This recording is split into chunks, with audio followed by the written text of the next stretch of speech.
Nobody brings you better coverage of the teams you're passionate about than these guys. Try some more. This is DJ and PK on 97.5, the KSL Sports Zone.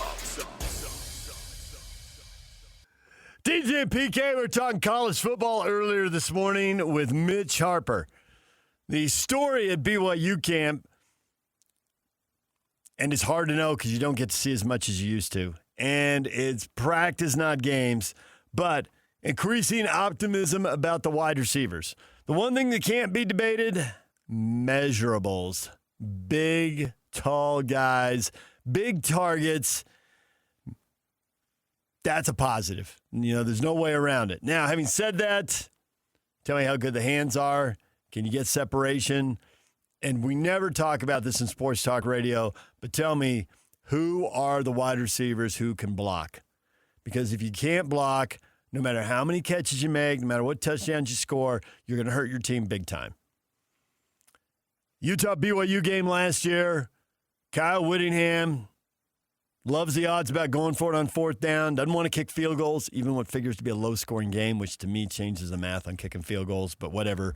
He's told us you're not smarter than the percentages. They went for it on 4th and 1, and they didn't get it. And it's because a wide receiver missed a block. Let a defender run all the way across the field, right across his face. Didn't even require a good block. Just a shove. Literally just a push. I mean, actually put pads into pads, and, it's stuff you work on all summer long. It might have been a touchdown. But literally a push, it would have been a first down.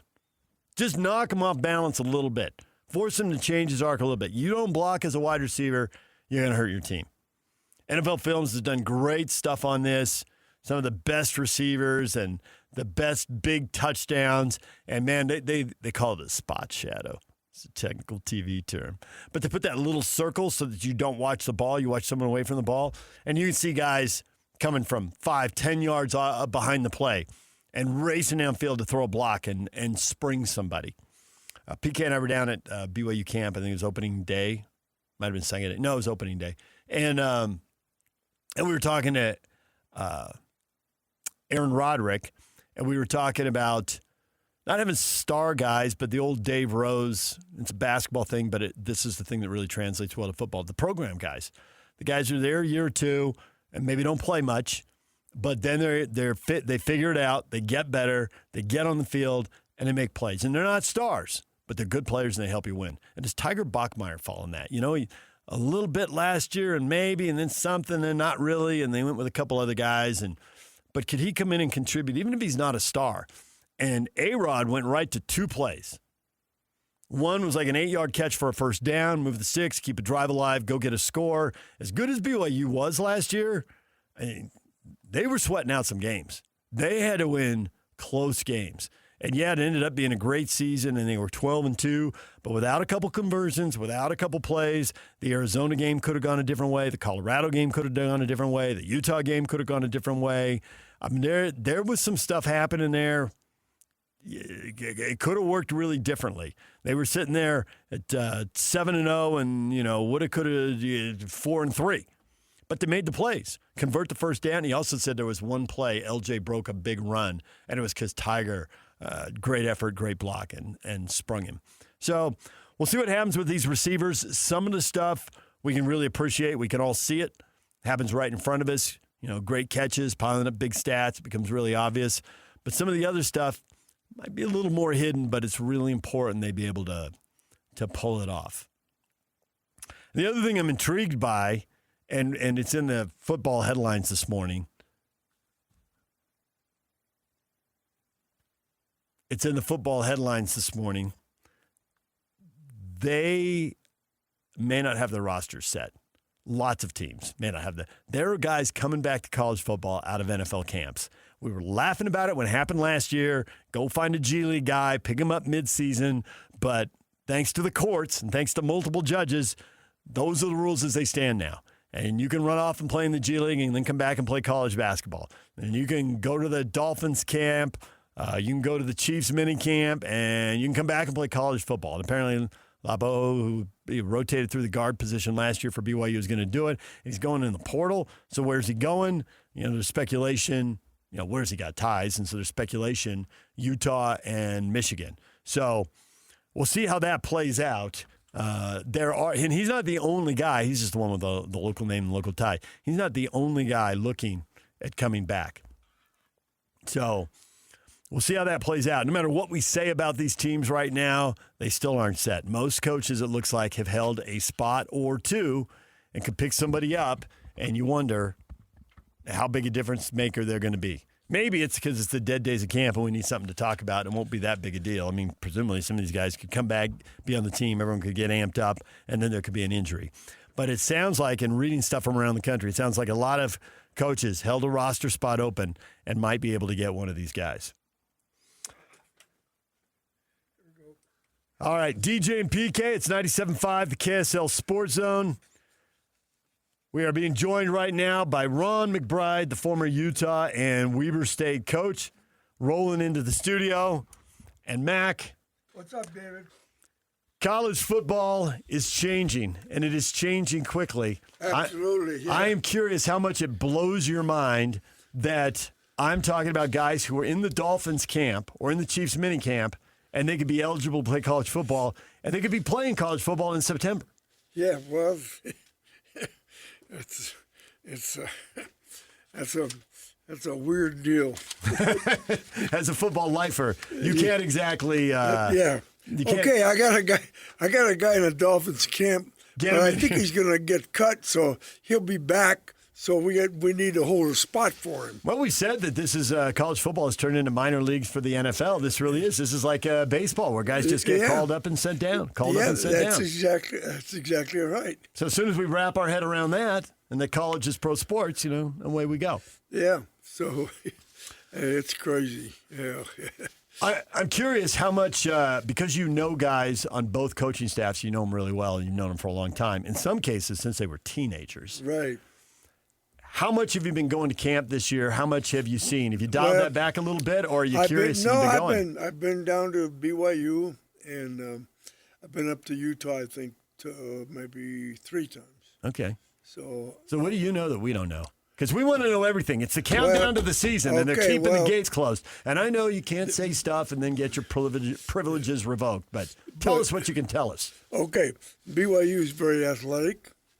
They're not, their D-line is real trim guys, probably in the 280 range, But what would not trim be? 300?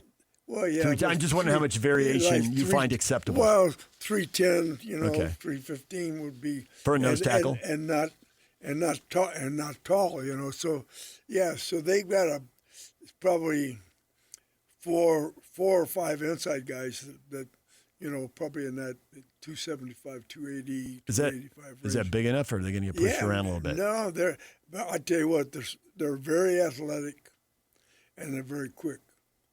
And then obviously the kid that transferred down from Utah a couple of years ago, he's kind of their leader in the defensive front. Tafuna, right? And so you like him? I do. Okay. Yeah. He's a player and he's a leader, so he's a positive. So what about outside pass rush? Good enough? Yeah, I think they're very good. As a team defensively, I think they're very fast. And so I think that they'll move a lot, probably, would be my guess. And so I think they're a pretty athletic. You were talking about Tanavasa. Yeah, Tanavasa. Tanavasa, not Tafuna. You threw me a curveball there. Okay, yeah, I know. You just keep me on my toes. I get it. Okay. I heard Papinga talking about the sacks. He was getting quizzes about sacks. And he's like, sacks are not the end-all, be-all. That's right. Pressures, get the quarterback to throw. They love to say off-platform, right? Yeah. Don't have his feet set. And the thing about it, and I get this because, and this isn't really complicated, people should appreciate this. When you get a sack, you turn, I don't know, 2nd and 10 into 3rd and 17 or whatever. So great. But if you get a pressure or a hurry, you might get a bad throw and you might get an interception or even a pick six. Well, which would you rather have? Yeah, the idea is to make the quarterback, the opposite quarterback, uncomfortable, and keep him in the pocket. Don't let him escape. So compress the pocket, force him to make bad throws. Do you believe in BYU's secondary? Are they good enough and are they deep enough, or you still have questions? No, I think they have some very capable guys back there, and then they added a couple of linebackers. The kid from Cal. I think he's a very good player, and I think they added one from either Washington or Oregon, I believe. But they're and the quarterback is very impressive. And they've added, I think, a couple more wideouts since last spring. So I think that they're a legit team. And then Utah, with both quarterbacks, they present a real problem because they're going to be able to score. And I think the offensive line, I think Jordan and Alex have really done a good job of coaching those kids, and very good teachers. And I think that group, I think, will be really solid. And they probably got their best receiving core they've had, with the transfers. So they've got probably 5 receivers, I think, that are pretty comparable guys. Does McGivern get a lot of credit for that? Obviously he's bringing one guy with him. He's bringing Pagan with him from Utah State. He brought the guy from San Jose State, who he had coached there, and then the guy, obviously, from Utah State, who he'd coached up there. So it's 2 guys he knows firsthand. Right. And that helps take a lot of the guesswork out of it. Yeah, and then they brought a guy from Mississippi, too, I believe. Yes, they did. Yep. And that would be the wide receiver coach bringing him. So yeah, they've got a good group, and then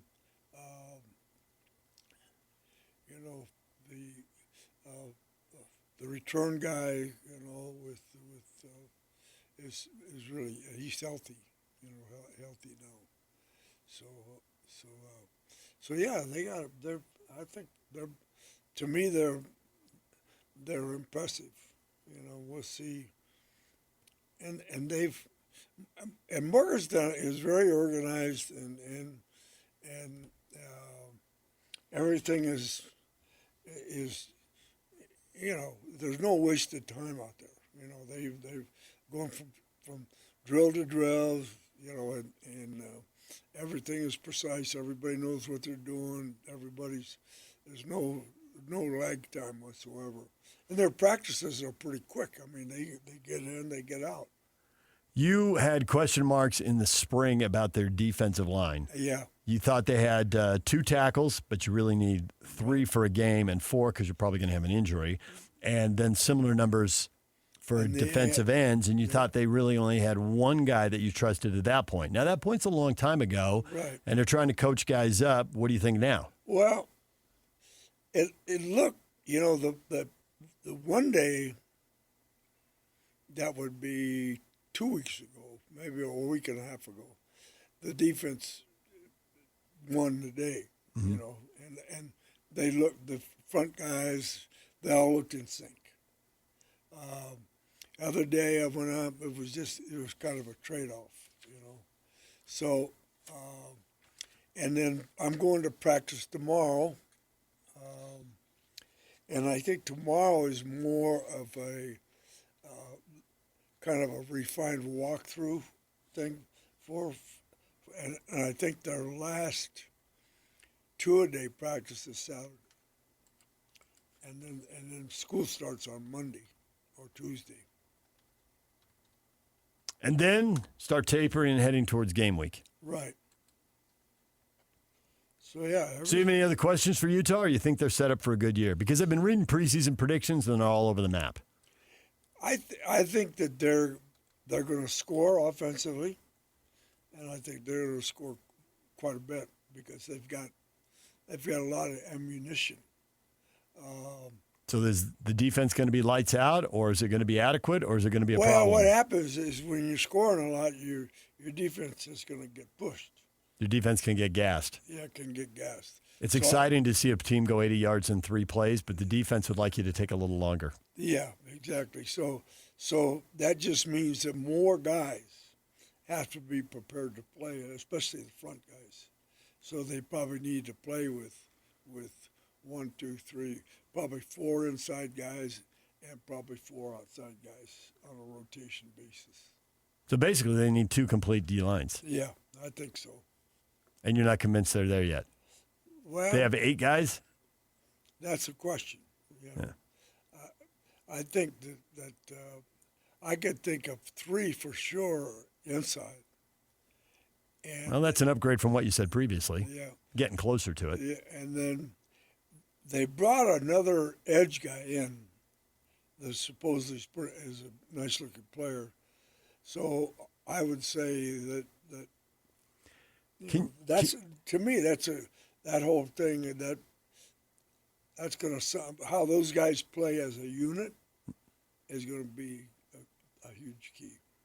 Ron McBride joining us in studio. He's here to talk football, and replay has been a story, so we're going to get to that coming up because there was a game that Ron and I were both at a long time ago that could have used replay. It would have helped my team win and would have probably cost your team the game, as it should have, because you cheated us, Ron. You cheated us. We'll get to that game coming up. But you have your foundation that provides money for after schools, 7 school districts, 41 schools. Most of them, everybody gets 10. Well, not everybody.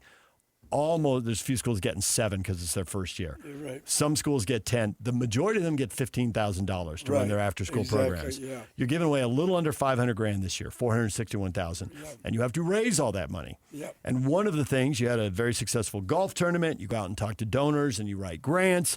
And also, Ron McBride, Utah football coach, Weber State football coach, and concert promoter. Never thought I'd live to see the day. Oh my gosh! Hey. You've got the band The Head and the Heart showing up at the Sandy Amphitheater Saturday night. Tickets available. VIP tickets available. Yeah. So if you're looking for a date night before football starts, because you're going to have to apologize for your behavior on about 12 consecutive or 13 consecutive or 16 consecutive Saturdays. Yeah. Date night. You can go online to the Ron McBride Foundation, learn more about what they do, what school districts they're in. Off the top of my head, I know we've talked about this. Ogden, Salt Lake, Granite, Jordan, Canyons, and now Tooele, and so I left somebody out, Murray.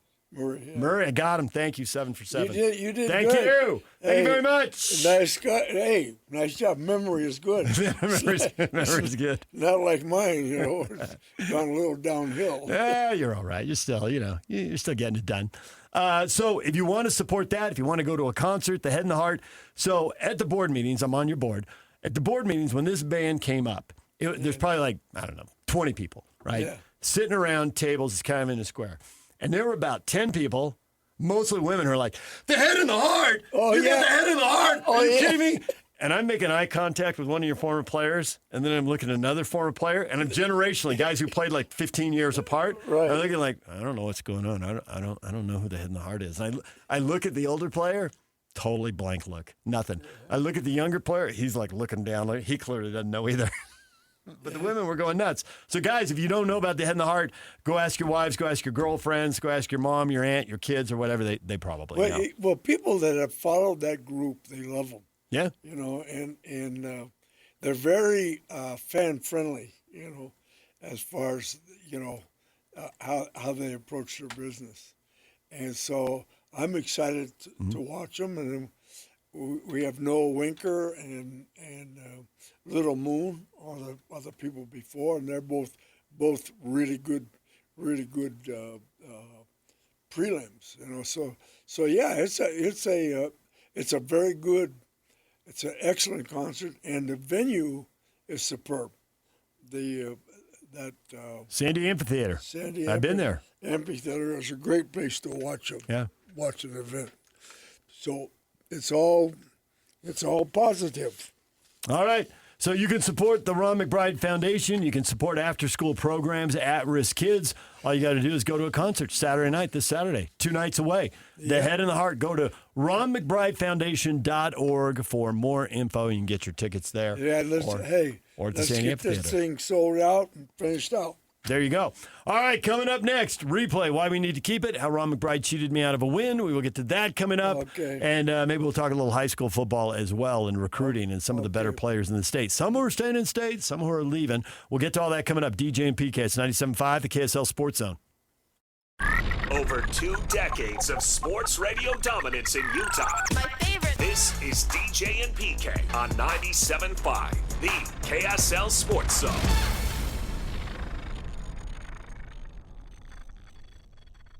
DJ and PK, it's 97.5, the KSL Sports Zone. Ron McBride in studio, the former Ute coach. Just talked a little Utah and BYU football. He's one of the few people who gets to go to all the closed practices and watch what's going on. In addition to going to practices, you go to high school football games. You actually work out athletes. Yeah. So I want to talk a little recruiting with you, using 24/7 Sports as our guide. And it's not perfect, but it's pretty close. They have a list of 44 recruitable athletes in the state of Utah. And I would say right now there are, I'd say 37 of them are already committed to play. There's a few out there. And this doesn't count the kids who are going to go to Snow. I don't know how many of the Big Sky commits they have on here. Right. They don't. So they're going to be more kids because the Big Skies, but that's 37 that are going to play either Power 4 or Group of 5 football. There's a wide range, and you have ties through former players that coach at schools, and then you have ties to some of these kids because you coached their parents or in some cases, grandparents. Right. Unreal, Mac. Man, you are unreal. The guy who's rated as the number 1 player in the state, for whatever it's worth, is committed to Oklahoma. Bodie Sparrow out of Davis High School. Well, yeah. So Ty Sparrow played for me at Weber. That's his dad. And then I watched Bodie last year against Brighton in the opening game of the year.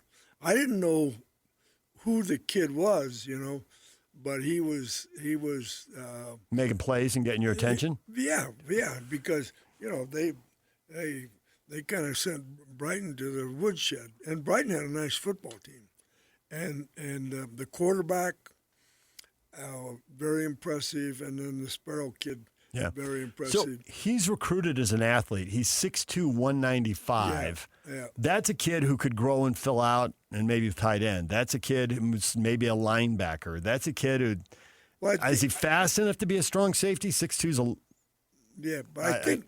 But in my own mind, I think he's a slot receiver. Okay.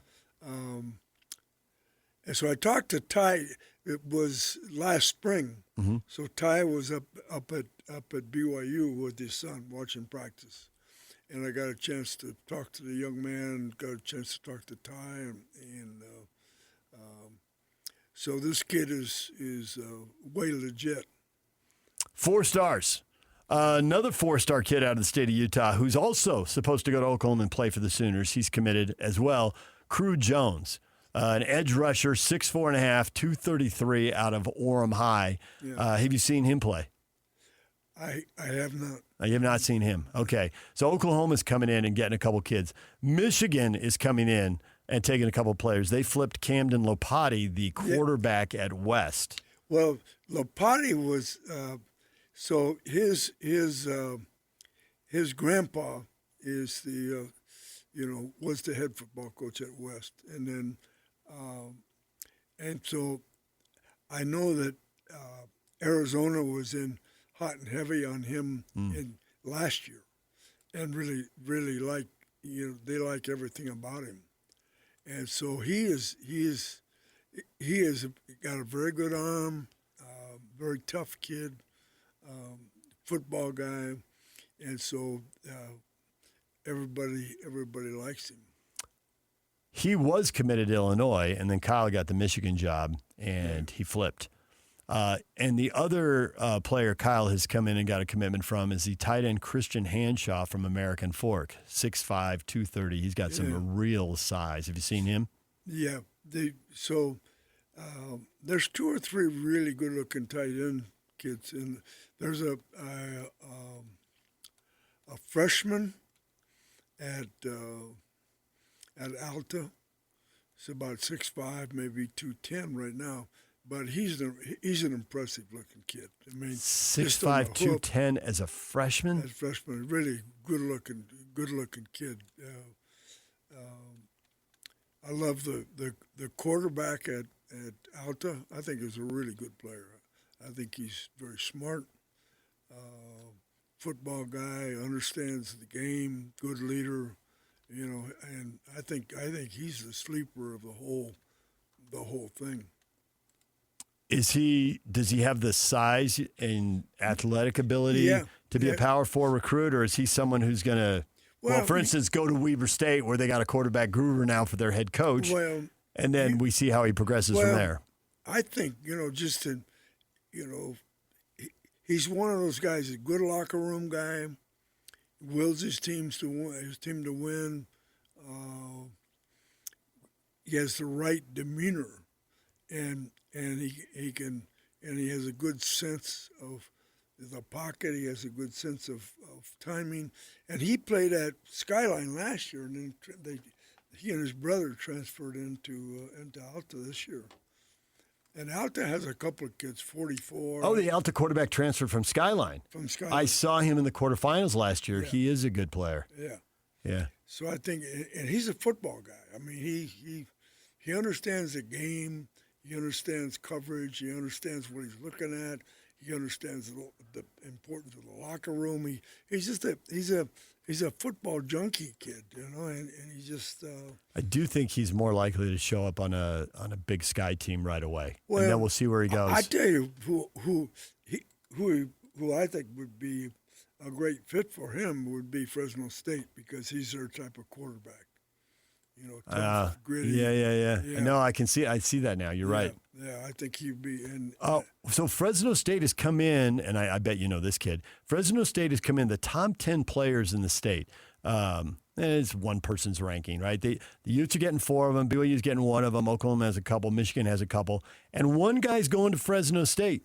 And mostly it's power. I mean, Oregon Penn State are coming in here and taking some of the top 20 kids in the state. So how does Fresno State get and I know the rankings are a little funky, but nonetheless, Manasseh Brown at Corner Canyon, 6'6", 265-pound tackle. Oh, yeah. How did Fresno State get him? Because I'm thinking a lot of schools want him.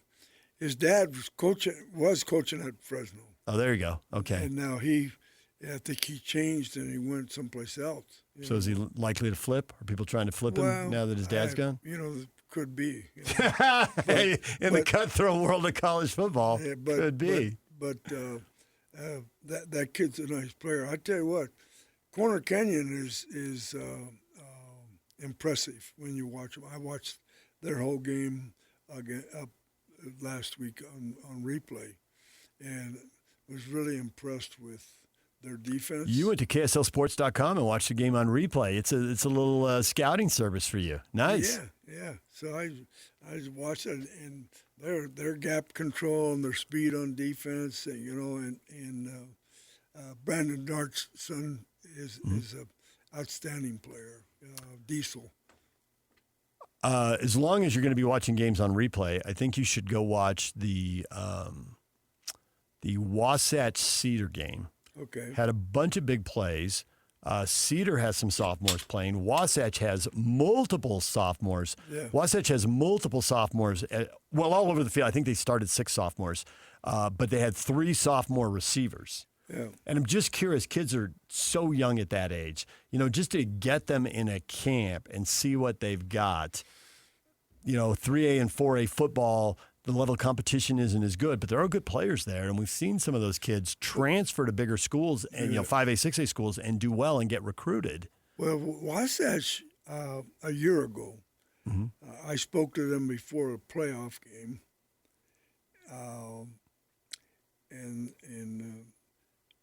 And Jody was the head coach up there at that time. And I was impressed with the look of the kids, in other words, just They clearly had a weight room and a program, and they had real size and strength. They looked the part. you know, and it looked like they had a good future there. You had a player named Havili, and now there's a kid at Granger High, a defensive lineman, Maimo Havili. I probably just messed up the first name. Related or no? Or do you know? I think, all those, they're all related. You know? Got to be a cousin at least, right? Yeah, if it's not more direct. But he's committed to BYU. But that kid is a very good player, well thought of, and Granger's kind of in a rebuild. Mm-hmm. So, but he's a standout, and everybody's offered him. Well, right now he's committed to BYU, right? And I know people haven't signed yet, and things can happen, but that's it. You're already talking about Diesel Dart. You like him? He's a Corner Canyon. He's committed to the U. Satuala's little brother, Lakepa, is at Bountiful High. Okay. 6'2", athlete. I think they're waiting for him. He's playing well, but I think there's this feeling like he could really dominate at the high school level. Yeah. So, have you seen much of him? A little bit. Yeah. Okay. Reserving comment.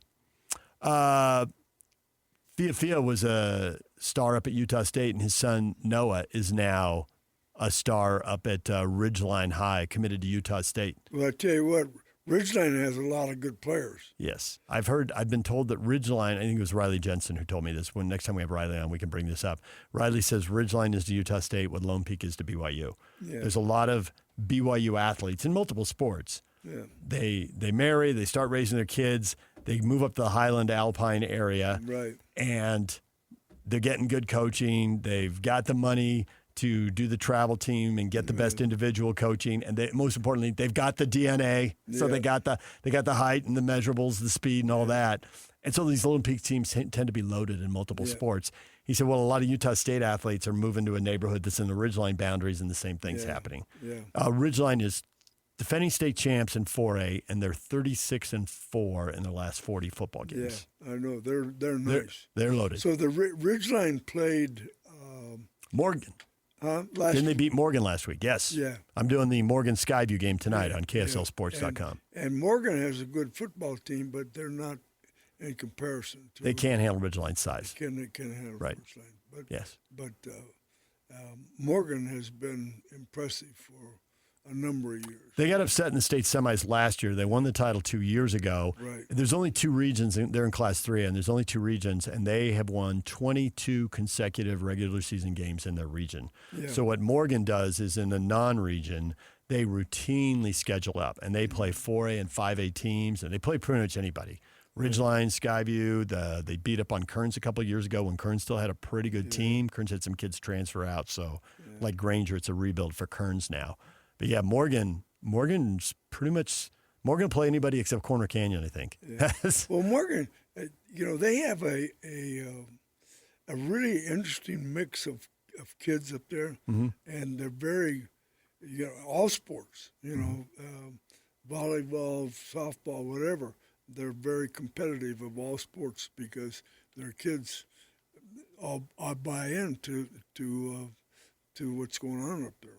Another familiar name here. Let's go back. We were talking about West High earlier with Lapati, but they have another recruitable kid there, Dieter Lotelele. Yeah. So that's a familiar name because of Star. He's committed to Arizona. He's an edge rusher, 6'3", 225. High school football is so big, no wonder all these kids are getting recruited. I mean, 6'3", 225. Yeah.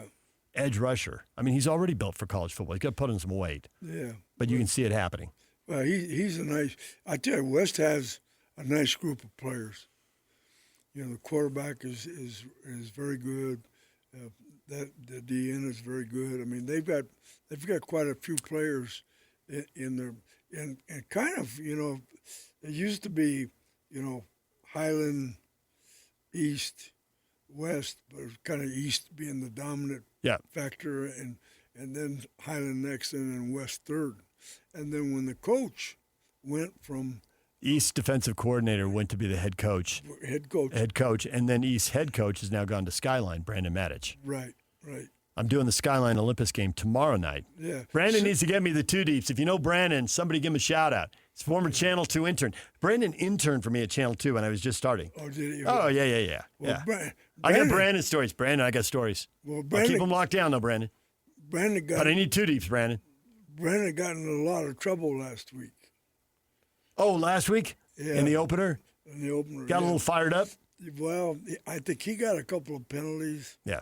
His team got a couple of personal foul penalties. Not the first time this has happened. It was a 14-11 game, I believe, and so everybody was talking. Oh, yeah, they played Stansbury, right? Yeah, Yeah. Everybody was talking.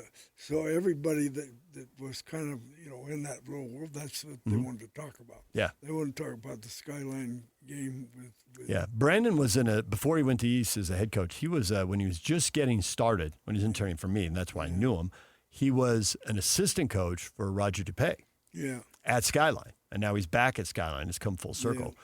But Roger was like Lavelle in that he could go through a whole game and you wondered if he said 10 words. I mean, he did. But, they could both be very quiet and very under control on the sideline. So Roger DuPay, in high school, he played at Huntington Park High School. And so I played against him in high school. They were our arch rival, the Southgate Rams and the Huntington Park, whatever they were. But yeah, so he played for Huntington Park, and I played for Southgate. And you knew him back in the day. Back in the day. Yeah. One kid I saw last week, because I'm doing 2 games every week, one on Thursday, one on Friday. They stream at KSLSports.com, and people like you can watch them, later on if you want. I was out at Harriman High. Yeah. And Harriman played Bountiful, and Harriman controlled the game early, had a lead. Bountiful finally got it together in the fourth quarter. They don't play preseason game. It's game one, so it clicks when it clicks. And it started clicking for him. You could see the improvement as guys get up to game speed in game one. And the guy who wrecked Bountiful in the third quarter when it looked like they might start to get it going was Kemper Castro. He had 3 sacks in the third quarter. He was placed tight end, and he's a D-end. And so he caught a touchdown pass as a tight end in the second quarter. He had 3 sacks, 2 on back-to-back plays, and he killed another drive with a sack in the third quarter.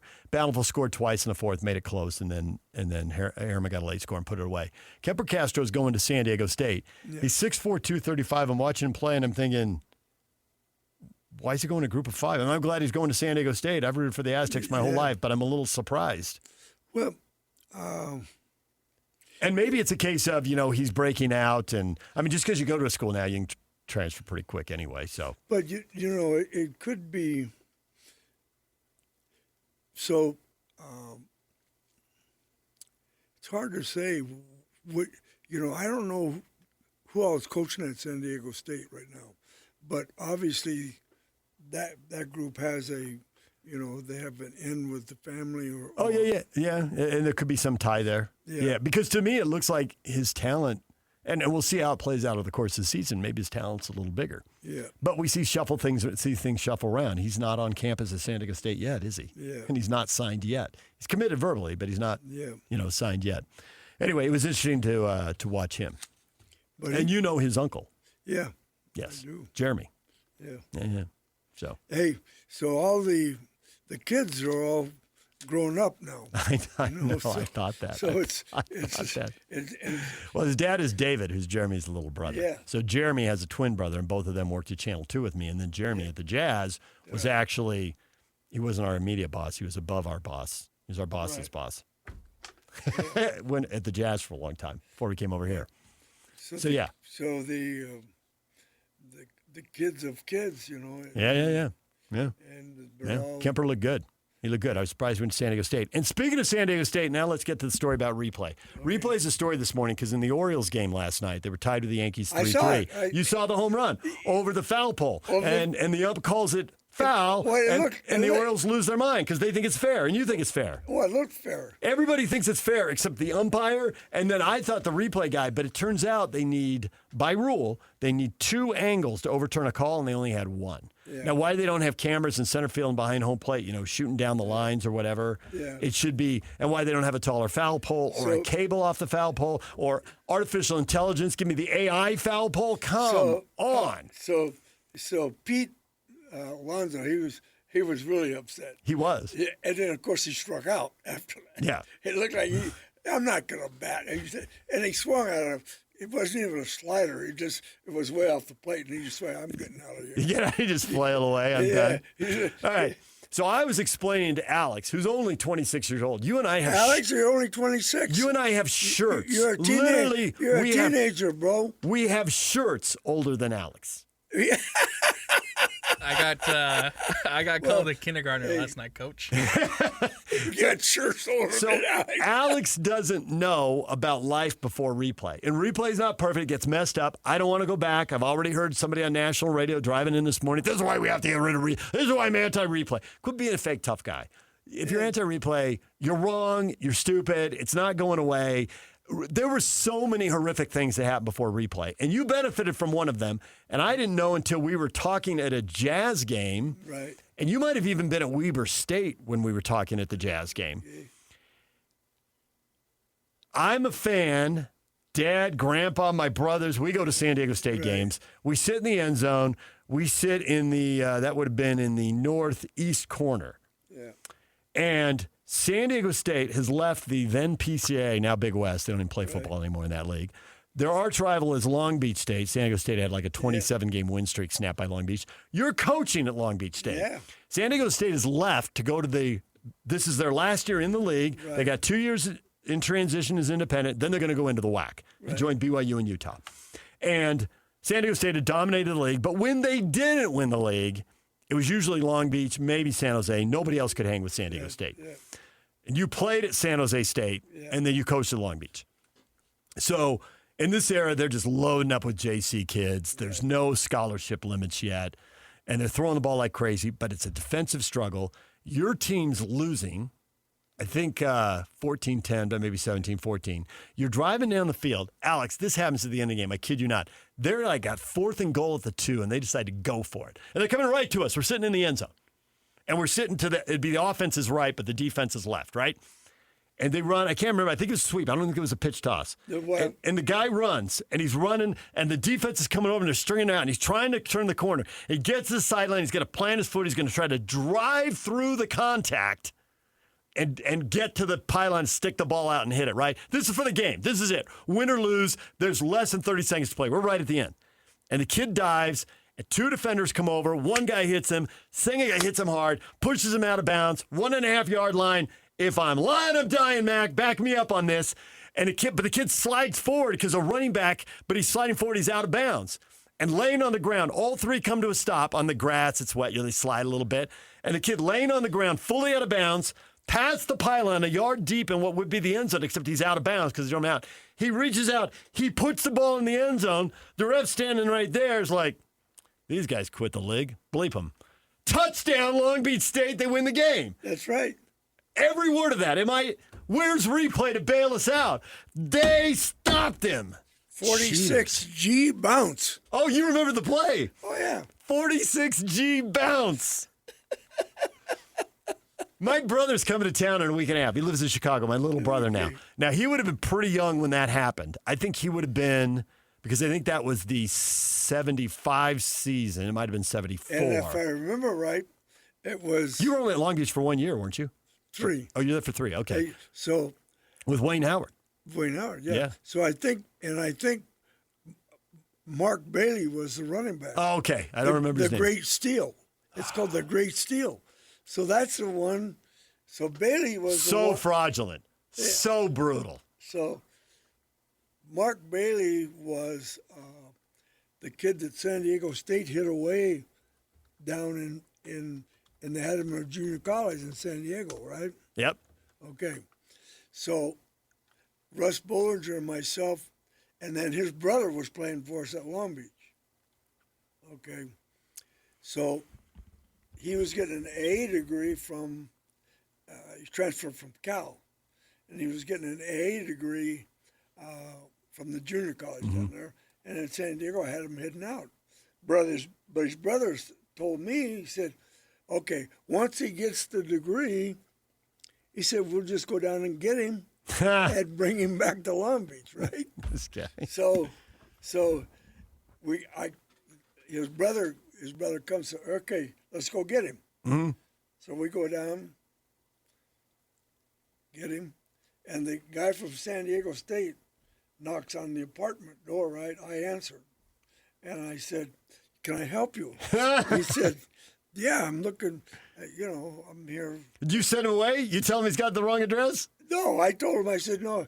I said, "He's gone." Oh! He said, and the guy said, "Where'd he go?"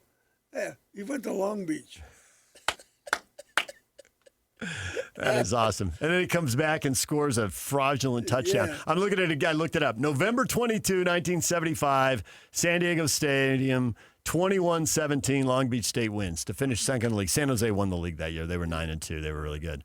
All right, well, thanks for the great steal, and thanks for 46G bounce, and that's why we need replay, okay? And we need better replay. Pete Alonso got robbed, but nonetheless, we need replay because of that game. Funny how you remember that play. The Aztecs were 8-0 that year. They were nationally ranked. They played nationally ranked Arizona. Yeah. And it was a great game, and Arizona won 31-24, and it was sold-out stadium, 53,000 people. It was rocking. It was very disappointing, but it was that's the first time I ever left a game my team lost absolutely thrilled. Yeah. And I was sad they lost. And then they had to play at San Jose, and they had a total letdown. They got blown out. Yeah. And so we were like, well, at least we're going to beat Long Beach. And then we couldn't pull away, and then the steal happened. That was 8-3. 8-0 to 8-3. That was 46G bounce. 46G bounce with Mark Bailey. That is why we can't get rid of replay right there. Yeah. All right, Mac. That was a lot of football. Love it. DJ and PK. It's 97.5, the KSL Sports Zone. If you want to go, I don't think we have time for this story. Mac's Foundation, helping underprivileged kids, funding after-school programs. He's got a concert Saturday night because Mac is a concert promoter. I mean, when you're 87, you got to do something new, so be a concert promoter. Hey, I'm big in the concert world. The Head and the Heart, Sandy Amphitheater, Saturday night, August 22nd, 2 nights from tonight. Get your tickets at ronmcbridefoundation.org, and the money will support 41 after-school programs in 7 districts across the state of Utah. And the key, I guess, with my foundation is 95% goes to the kids. Love that. And so we pay our events girl, MJ, and she's awesome. Our grant writer. Yep. Who's also fantastic. Yep. And good. But after that, everything else is going to the schools. Yeah. So it's really a good deal. The Head and the Heart, Sandy Amphitheater, Saturday night. Get your tickets online at ronmcbridefoundation.org. Help a lot of kids. If you're surprised Mac's working with kids in elementary school and junior high, it's because you saw a lot of recruitable athletes get off track. Yeah. They didn't have the grades. They couldn't behave in groups, whatever it was. And so let's reach out and help those kids now based on what you saw when you were recruiting kids. We don't have time for this story. Next time he's in, though, remind me, because you're 26 years old and you got a good memory. We got to tell the David Deacon Turner story. Oh, because Mac was recruiting a kid in the Central Valley and he couldn't find him. David Deacon Turner was living in a boxcar. In a boxcar. In a train on a sidecar, parked on the side of a track. And Mac's trying to remember his name one day, and he's telling me about this kid. That's the kind of kid we want to help. He said, I didn't get him. He's a good running back. He went to San Diego State. I said, San Diego State had one good running back in like 15 years. It's David Deacon Turner. And Mac goes, yes, how did you know that? I'm like, they literally had one back. He played for the Bengals for 5 or 6 years, although he's passed away now. He passed away way too young. I tell you what, he was a great player. Yeah. So, and so looking for him. Looking for him. Looking for what boxcar's I said, which boxcar's the end? Unreal. And so I'm going there, opening these things, Yeah, opening the doors. And there's all those homeless people in there. I said, hey, where's the deacon? Oh, he's not. Who's Deacon? Move to the next car. All right. Where's Deacon? Maybe he's on the next car. 97.5 KSL, the Sports Zone. Thanks, Mac. Okay. And it's all over almost here. Don't go nowhere. And now, enough of us. It's time to hear from you. From all your texts, tweets, and posts. This is the best feedback of the day. Woo! Oh, I was there. It's the best game of my life. With DJ and PK on 97.5, the KSL Sports Zone. DJ and PK went a little long with Ronnie Mac there, so we're out of time for your feedback. We'll get that tomorrow. Mac gave us some tickets. We'll be giving away tickets tomorrow to the concert. Thanks to Mac for coming in. Take a break. Tim Lacombe coming up next. I'm sitting in with him for the first hour. Stay with us right here on The Zone. That's our show. This concludes the entertainment part of our program. That was fun. I think it went really well. See ya. I'm out of here. I'll see you. Bye-bye.